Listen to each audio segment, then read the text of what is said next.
Ya pemirsa, keterangan dari 4 menteri hari ini mulai dari Muhadjir Effendi, Erlangga Hartarto, bahkan juga Risma dan juga Sri Mulyani diharapkan bisa membuka tabir dari gugatan dilayangkan oleh kubu Ganjar dan juga Anies. Pemirsa, apakah benar bahwa ada unsur cawe-cawe, pengaruh yang diberikan oleh Presiden Jokowi, hingga kemudian bantuan sosial seakan-akan menguntungkan pihak dari 02, yakni Prabowo dan juga Gibran? Ataukah jangan-jangan keterangan dari 4 menteri hari ini justru membantah hal tersebut?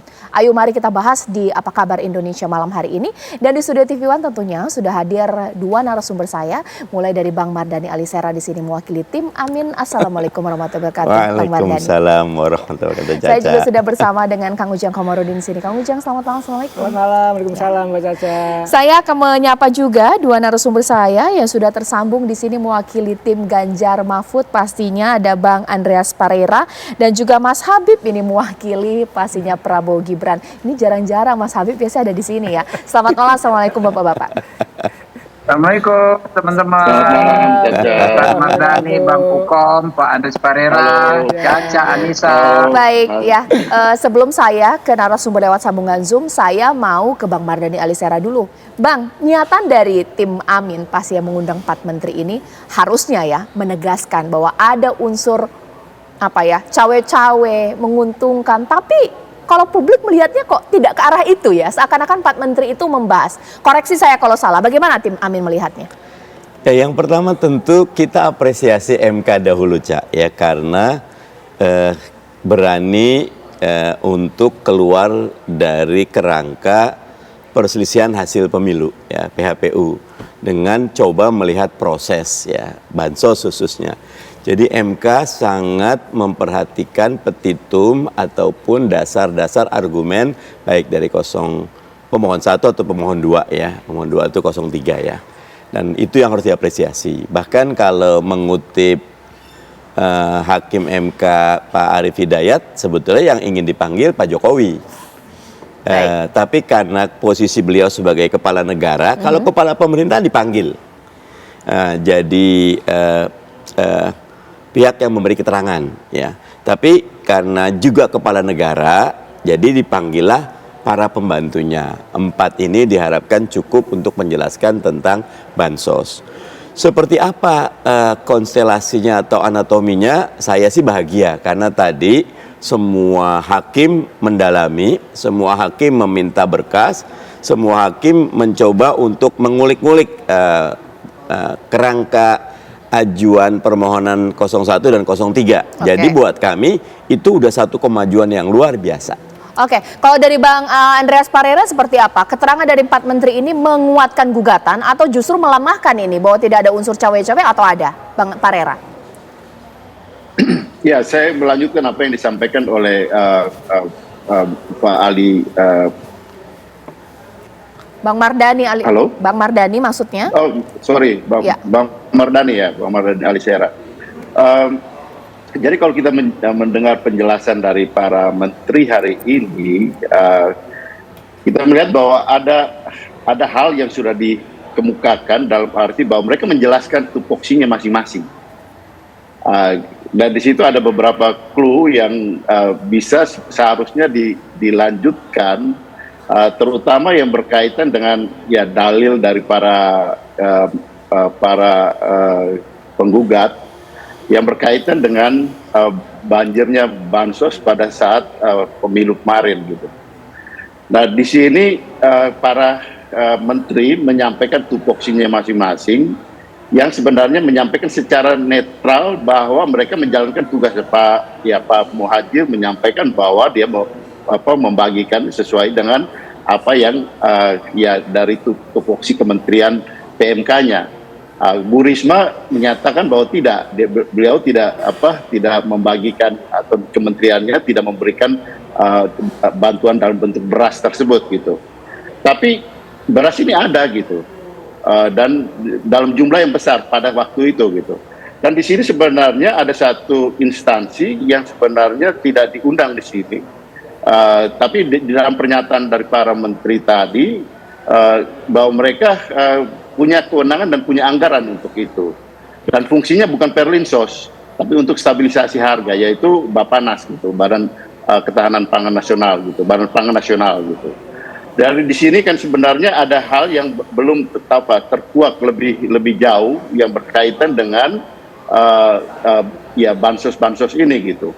Kemudian juga ada poin lain yang berkaitan dengan pertanyaan-pertanyaan tadi yang juga tidak terjawab lebih jauh yang berkaitan dengan apakah ada keterkaitan, ada perintah dari presiden di sini pada ratas tanggal berapa? Tanggal 6 November kalau tidak salah yang disampaikan oleh para menteri tadi gitu. Nah, ketika ditanyakan yang menjawab itu adalah Pak Menko Equin, Pak Erlangga di situ. Pak Erlangga melemparkan lagi bahwa ya yang berkaitan dengan pemilu itu adalah tupoksinya Mendagri gitu.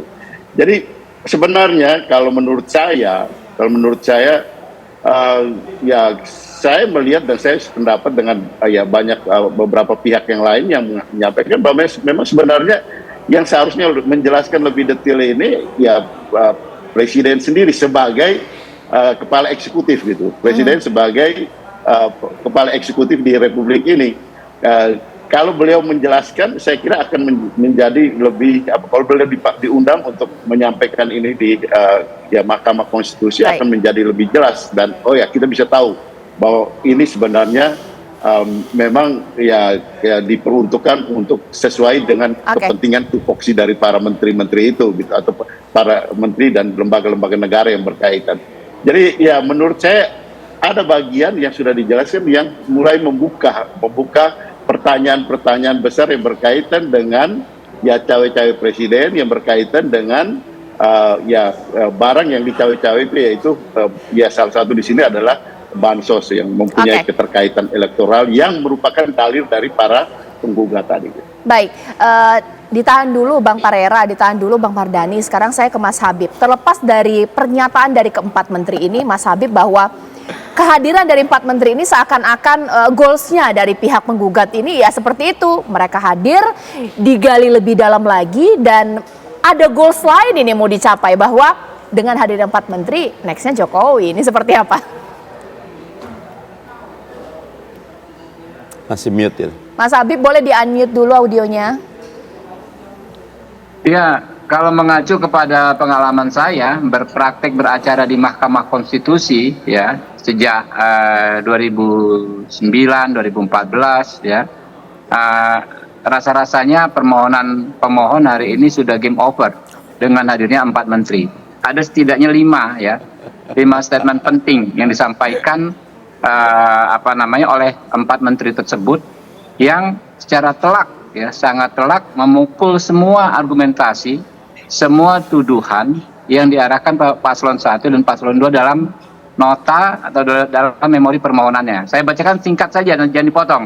Yang pertama, Saudari Sri Mulyani menyampaikan bahwa dana yang diberikan Jokowi saat kunker bukanlah dana bansos atau perlinsos, tetapi dana operasional presiden ya, berdasarkan peraturan Menteri Keuangan nomor 48 tahun 2008. Yang kedua, Menteri Sosial Risma mengatakan pencairan bansos awal tahun sudah dilakukan jauh sebelum dirinya menjabat sebagai Mensos. Jadi pada periode sebelumnya memang di awal tahun ini bukan hal yang luar biasa.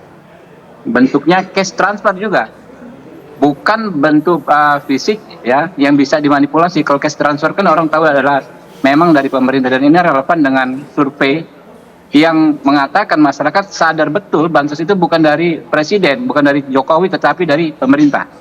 Yang ketiga, Muhadjir Effendi, saudara Muhadjir mengatakan kunker Jokowi itu bukan hal yang baru, tetapi memang itu pola kepemimpinan beliau.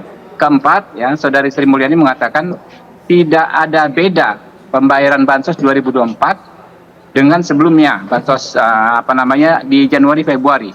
Bahkan 2019 kalau Anda bandingkan itu 5 kali lipat dari 2018, itu 15 triliun di 2019, dan 2024 itu cuma 12 triliun, tidak ada lonjakan sama sekali. Dan yang terakhir Sri Mulyani mengatakan penyusunan APBN terkait bansos terutama tidak ada kaitan dan tidak dipengaruhi sama sekali soal susunan paslon pada Pilpres. Jadi dari hulu ke hilir seluruh argumentasi yang dibangun bahwa pemerintah memanfaatkan bansos untuk pemenangan paslon 2 dibantah oleh 4 menteri yang hadir tadi.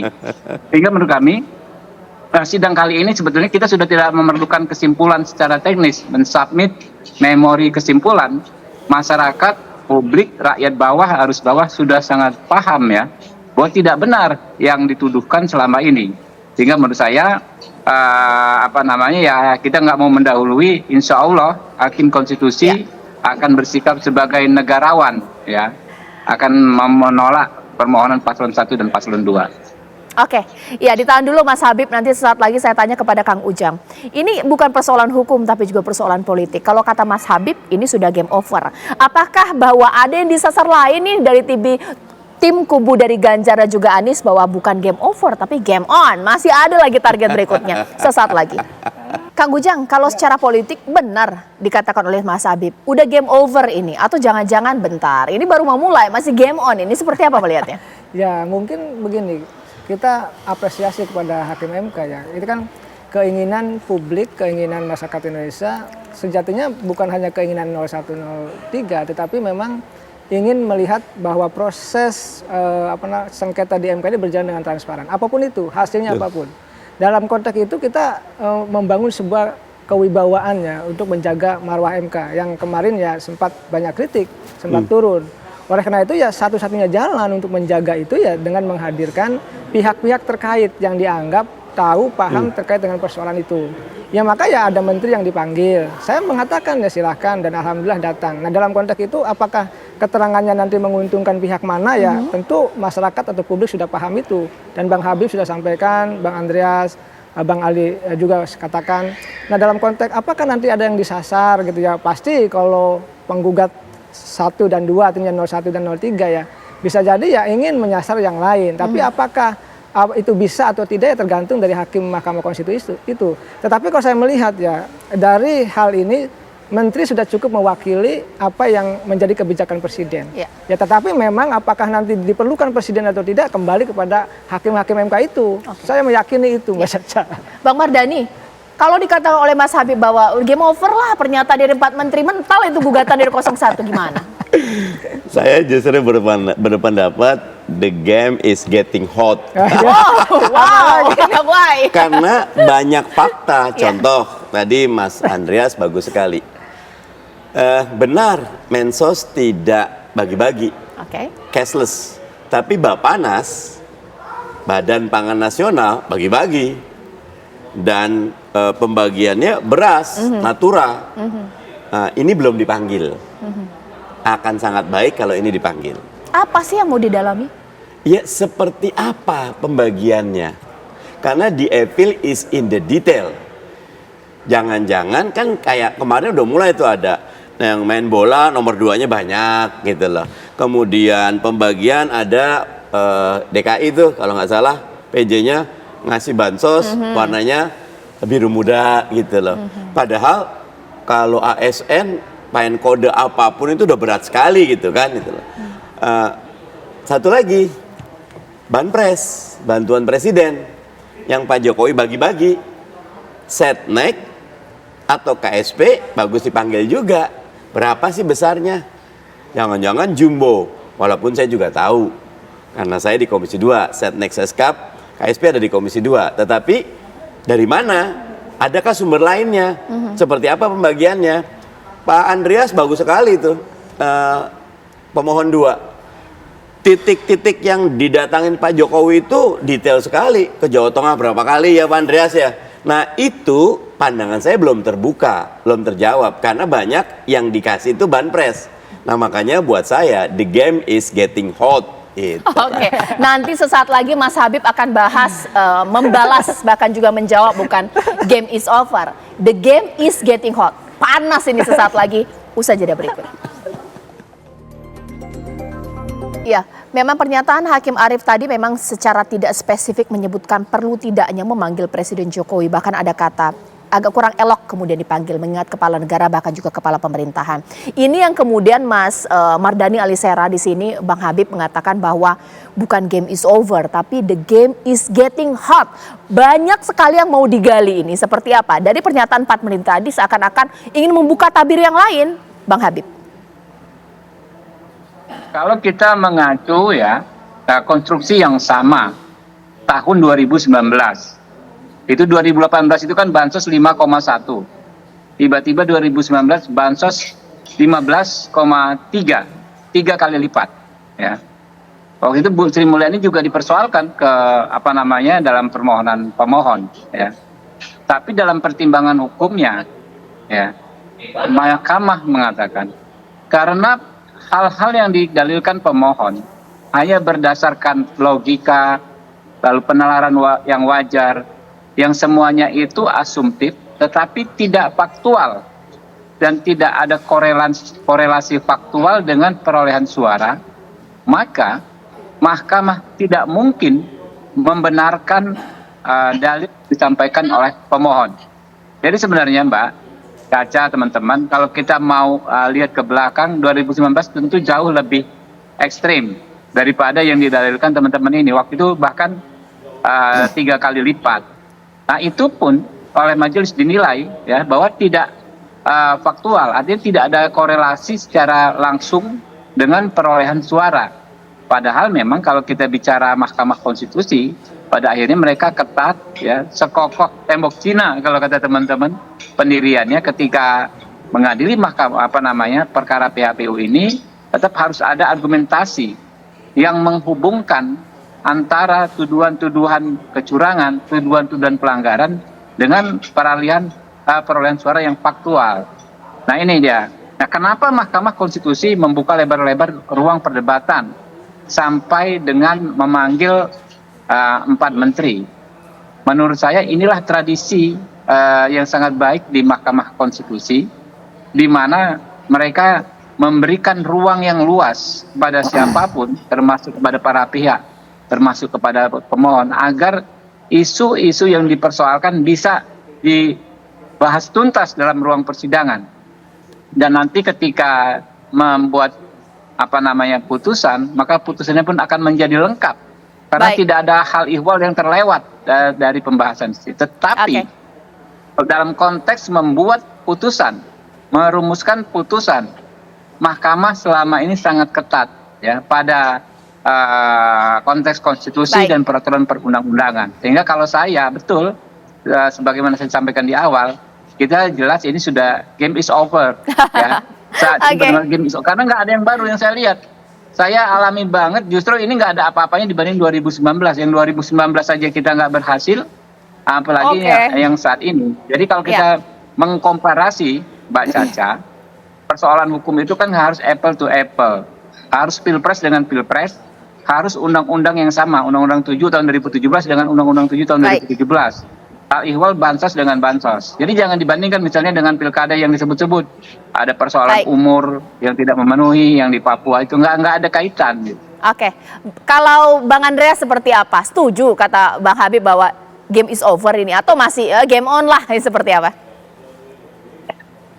Ya saya lihat tadi apa yang disampaikan oleh Pak Arief di awal itu merupakan membuka ruang bahwa dan menunjukkan kepada kita bahwa Mahkamah Konstitusi ini ingin melihat secara keseluruhan dan juga menyampaikan dalil-dalil dan mempertanyakan dalil-dalil yang disampaikan oleh baik paslon 1 maupun paslon 3 gitu. Jadi merepresentasikan itu gitu. Dan juga beliau juga menyampaikan bahwa seharusnya ini ada presiden juga menyampaikan, tapi kurang elok gitu kalau mengundang presiden memanggil presiden sebagai kepala negara gitu. Tapi saya membayangkan bahwa ini akan menjadi lebih jelas ya, dan mungkin akan baik juga buat proses menjelaskan proses ini ya, karena presiden itu juga kepala eksekutif gitu. Saya membayangkan yang menyampaikan penjelasan ini presiden dan di belakangnya para menteri gitu, menteri-menteri yang terkait dengan peristiwa yang ada yang berkaitan dengan pemilu ini gitu. Jadi ini akan menuntaskan banyak hal gitu, menuntaskan semua hal yang dipertanyakan oleh para penggugat maupun yang menjadi pertanyaan di masyarakat yang berkaitan dengan ya cawe-cawe presiden tadi gitu. Karena itulah kata kuncinya. Karena di sini kan kelihatan betul bahwa Mahkamah Konstitusi ini mau membuka apa yang dimaksudkan dengan nepotisme itu gitu. Jadi sekarang ini kelihatan betul bukan soal hanya mengadili penghitungan suara gitu, perselisihan suara, tapi ini adalah mengadili persoalan nepotisme yang digugat oleh para penggugat baik paslon 01 maupun 03 gitu. Jadi kalau presiden hadir dan kemudian juga di backup oleh para menteri yang terkait, karena tadi kan saya sampaikan tadi ada hal yang masih menjadi kotak Pandora di sini, yaitu barang ini yang namanya bansos itu melimpah ketika pemilu kemarin gitu. Tapi kan tadi penjelasan dari para menteri itu menunjukkan bahwa mereka menjalankan tupoksinya masing-masing. Bahkan Ibu Risma menyampaikan bahwa di Kementerian Sosial itu ya disampaikan dalam bentuk bukan barang natural gitu, tapi barang itu ada. Dan di situ kan sebenarnya terbuka sedikit bahwa ya ada lembaga lain, ya institusi lain, yaitu Badan Pangan Nasional gitu.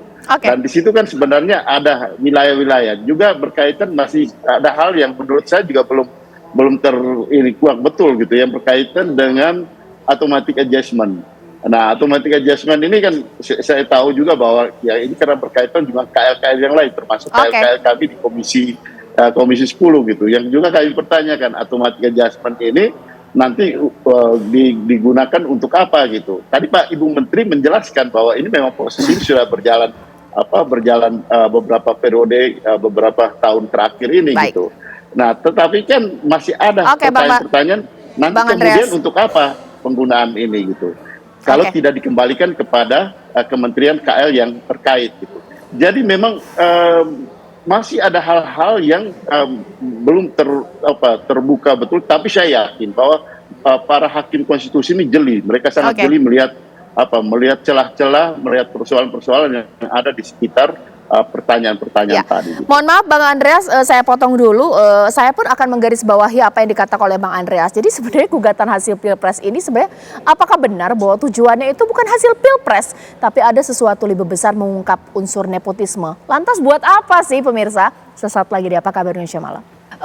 Saya agak takut-takut nanya sama Kang Ujang. Kang Ujang mungkin begini, apakah salah kalau misalnya ternyata dalam sidang seperti ini bahwa yang disasar ini memang bukanlah hasil Pilpres, tapi sesuatu yang besar, pengaruh presiden terhadap hasil Pilpres. Seperti itu, lantas apa sih goalsnya?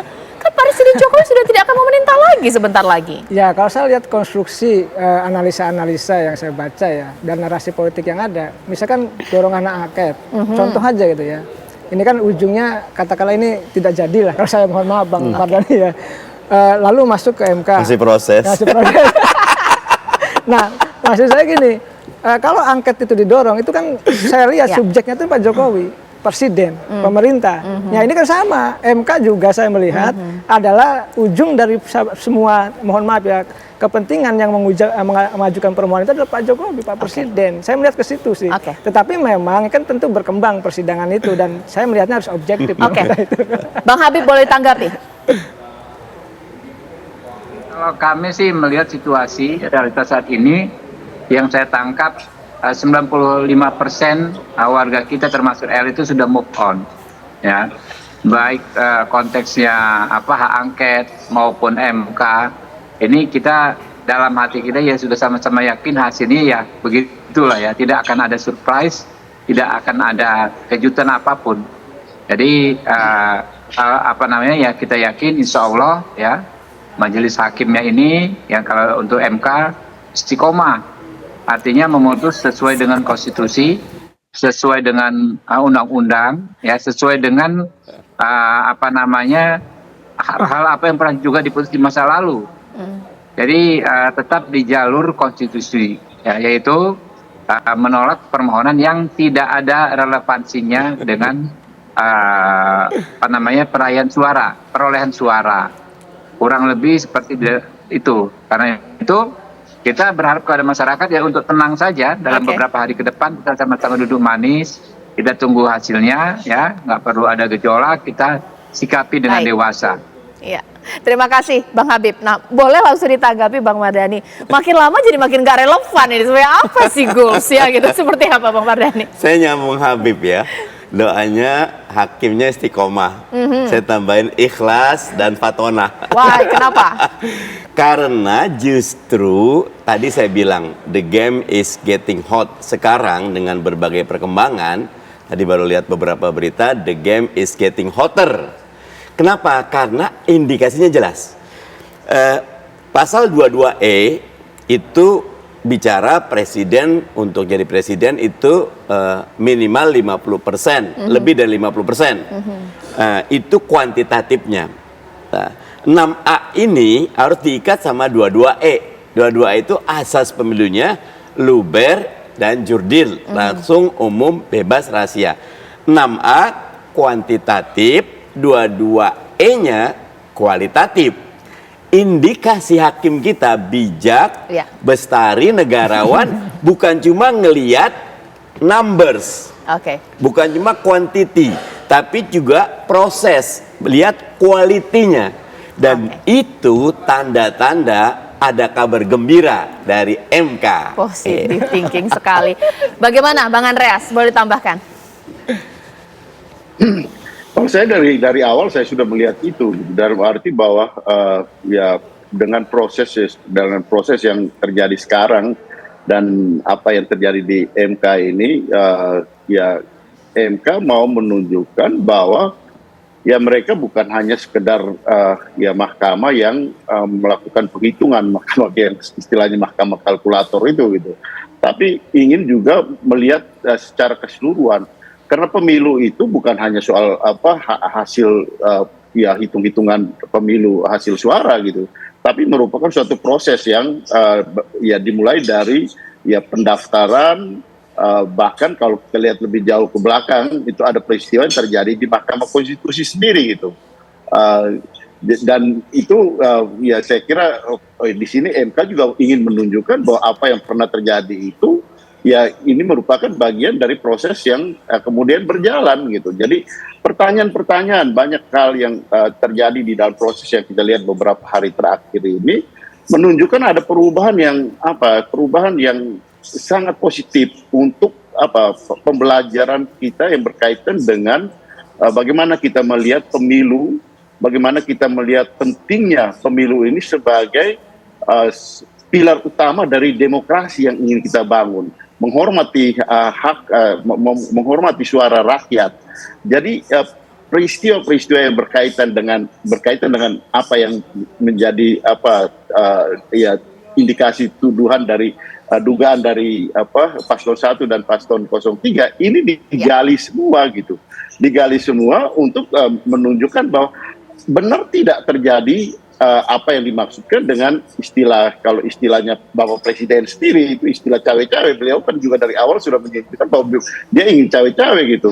Dan cawe-cawe ini berkaitan dengan tadi yang disampaikan oleh Mas Mardhani tadi, bahwa itu berkaitan dengan ya pemilu yang jurdil, dan itu di sini sedang dibuka, sehingga kembali saya katakan tadi seharusnya ya dan sebaiknya ya Bapak Presiden sendiri yang menjelaskan gitu. Diundang untuk menjelaskan apa yang terjadi di dalam proses ini. Kalau itu akan terjadi, itu akan jauh lebih baik untuk menjelaskan semua peristiwa-peristiwa yang menjadi dugaan baik di kalangan paslon 01 dan 03 maupun apa yang terjadi di masyarakat. Karena sekarang juga sampai sekarang juga masih banyak pertanyaan-pertanyaan yang berkaitan dengan proses pemilu dan hasil ini gitu. Dan saya kira ya ini adalah panggung yang bagus untuk pembelajaran demokrasi kita. Oke. Ya, terima kasih Bang Andreas. Tadi ada Mas Habib, bahkan juga Bang Mardhani, ada Kang Ujang. Masyarakat jangan terprovokasi. Kita saksikan sajalah sidang di MK layaknya sebuah show pemirsa. Mulai dari kita belajar hukum di sana, bahkan juga kita melihat gejala politik yang ada di dalamnya.